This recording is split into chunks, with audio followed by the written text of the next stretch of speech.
Hello, good afternoon. Welcome to WBS Afternoon Edition. I am Anita Mwanguzi, and it's a pleasure to have you join us today.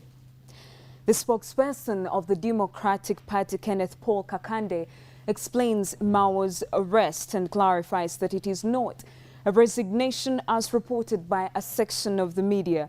According to Kakande, Mao has taken a 1-month medical leave and not a resignation from the presidency. Mao announced at the party press briefing that he was taking a medical rest, as advised by doctors, and delegated his duties to the party Secretary General, Matthias Nsubuga. The president has not resigned. The president is not under pressure. The president has nothing that is pressing him to do what people are saying he's doing. What really happened is that after, you remember in the past few months, the president was suffering from pneumonia, and the doctors advised him to get a medical rest or sick leave, which he did not get because we had several campaigns in Amuru and Busia. Now after those campaigns, he was advised to get a sick leave, which we agreed that he should get some time off, relax, then rest, and then he can come back and do his work.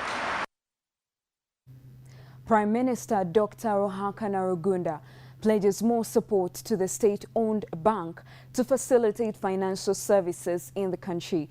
This as Uganda Development Bank is revived after it was on the verge of collapse. According to government officials, the bank has a capital base of over 30 billion shillings. So there we go in 5, 4, 3, 2, 1. Ladies and gentlemen.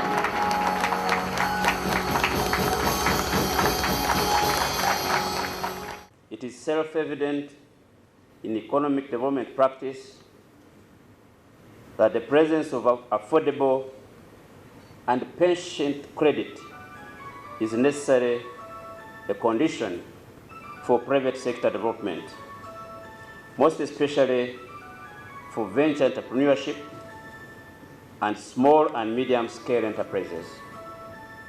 It is also noteworthy that patient and affordable development finance needs to be provided efficiently in order to avoid the moral hazard brought about by the poor management of publicly owned development finance institutions. Our interest as government would be to ensure that the funds allocated for recapitalization are properly utilized and directed to the priority areas that bring and deliver the greatest benefit to the people of Uganda. It is not a privilege for the bank to lend you money. It is the bank's business to lend you money. It is actually you who are doing the bank a favor by coming to borrow this money to develop this country. These reforms should bring in efficiency and enable the bank to deliver on its mandate even more effectively. Top amongst these reforms is rebranding of the bank to reposition it in the competitive financial markets. Since its inception in 1972, the bank has never undergone such an initiative aimed at giving it a new look that takes care of the changing expectations of its stakeholders. The ministry will continue to finance UDBL in acquiring low-cost lines of credit from our development partners such as the Kuwait Fund, the African Export-Import Bank, the Islamic Development Bank, to mention but a few. We are also thinking of venturing into other arenas like the China Development Bank, which can offer support to Uganda Development Bank and which support would be extended to our customers in the country. We shall continue to support the bank in pursuit of its development mandate as we build Uganda's economy. 5, 4, 3, 2, and 1. Congratulations to Uganda Development Bank. In other news now, hundreds of mourners gathered at St. James Cathedral, Ruharo, to bid farewell to the late Reverend Dr. Israel Ahimbisibwe. Ahimbisibwe was a Ugandan pastor based in the United States of America who was killed together with his wife and daughter.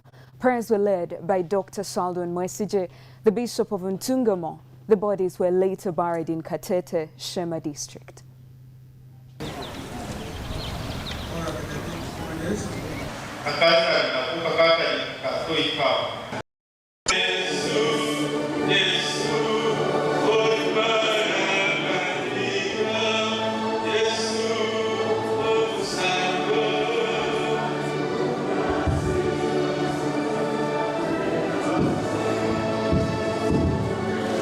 My father is still alive.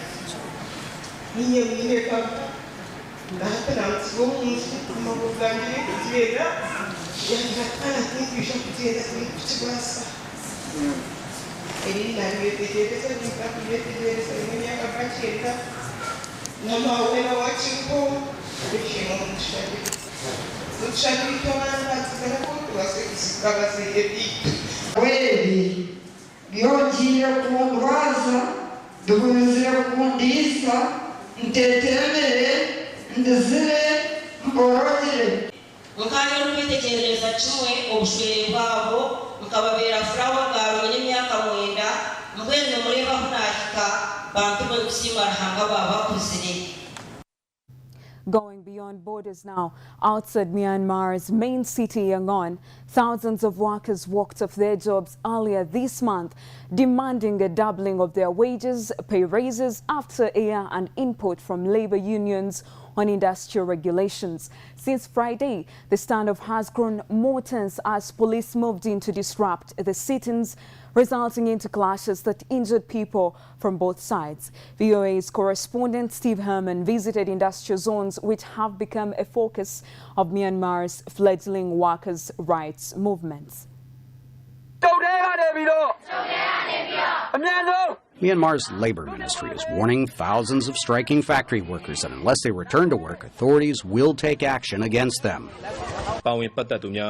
In an announcement broadcast on state television, the ministry called the industrial actions violent and said they were hurting profits, damaging the country's image, and could chase away foreign investors. 18-year-old Momo Luin is a striking worker from the Eland Myanmar garment factory. The $15 to $20 a month she sends home supports her parents and 3 younger sisters. The government is not on our side at all. They only protect the factory owners. No one is on our side except for ordinary people. Even the local authorities side with the factories. We heard that the factories bribed the local police to attack us.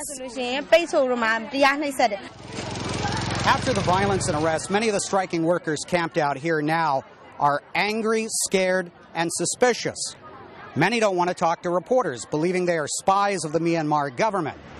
In these ramshackle industrial zones, factories generally employ teenaged women who earn less than $1.50 per day during their regular shift. They are striking for additional pay of about $30 per month. The gates of the Eland factory reopened Sunday, but managers said the company would only consider the salary demands if the workers returned. Is there somebody from management that we can speak with? However, security guards said none of the workers showed up. No company officials were available to talk. In the nearby Langtayar industrial zone, a similar standoff has eased. Workers of the Taiyi footwear factory agreed to accept a new monthly base pay of about $50, up from just under $40. They began returning on Tuesday. Myanmar's political opening has drawn strong interest from foreign investors. Mamo Wei, a Taiyi factory worker leading the strike, says they remain welcome as long as they provide fair compensation and rights. In our country, factory workers earn very little and we don't have many opportunities to find better jobs. Most factories pay the same because the minimum wage has not yet been set by the government.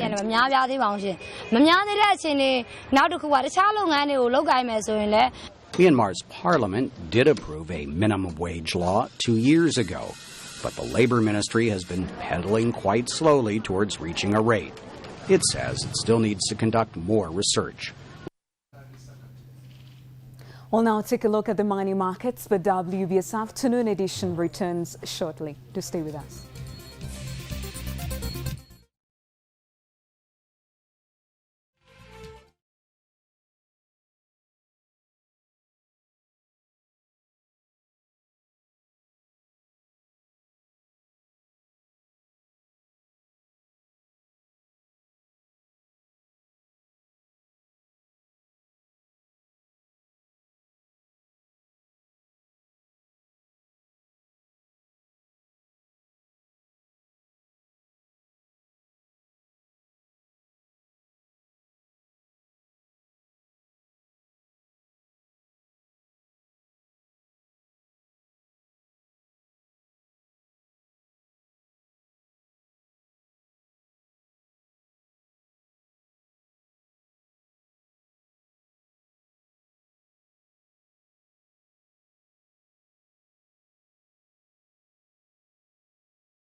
Is seeking to hire with the following qualifications: experience, minimum of O level or the equivalent.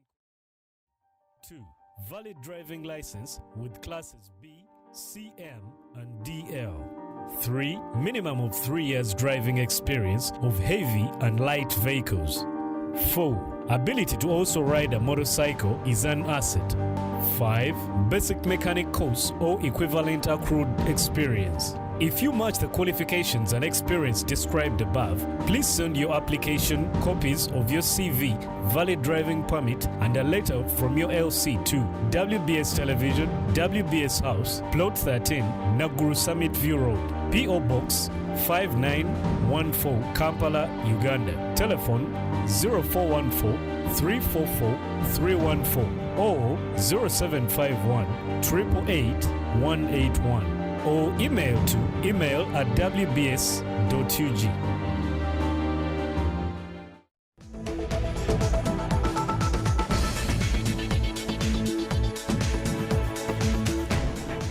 Welcome back to WBS Afternoon Edition. Juventus will meet Borussia Dortmund's famous yellow wall in 3 weeks with a narrow advantage after a tap in a piece from Carlo Tevez, and Alvaro Morata saw the Serie A leaders escape this Champions League last 16 tie with a slender lead. Jurgen Klopp's rejuvenated team arrive off the back of 3 consecutive Bundesliga wins, and a composed first half finish by Marco Rose means they travel home with an away goal in a 2-1 defeat. The Italian champions searched for a third later on, but it was in vain as Juventus must travel to Dortmund for the second leg on the 18th of March at the Westfalen Stadium with a tie in the balance. It took just 13 minutes for Juventus to show why they sit 9 points ahead of Roma in Serie A. Morata's low dive, or rather drive from the left across Roman Weidenfeller, saw the Dortmund goalkeeper spill it into the path of Tevez, and the former Manchester United and City strikers tap in from less than 6 yards gave them an early 1-0 lead. Tevez celebrated his 4th goal in the Champions League this year with a dummy in his mouth, and Klopp may well have a sinking feeling. Yet this was not the same Dortmund that were bottom of Bundesliga on the 6th of February.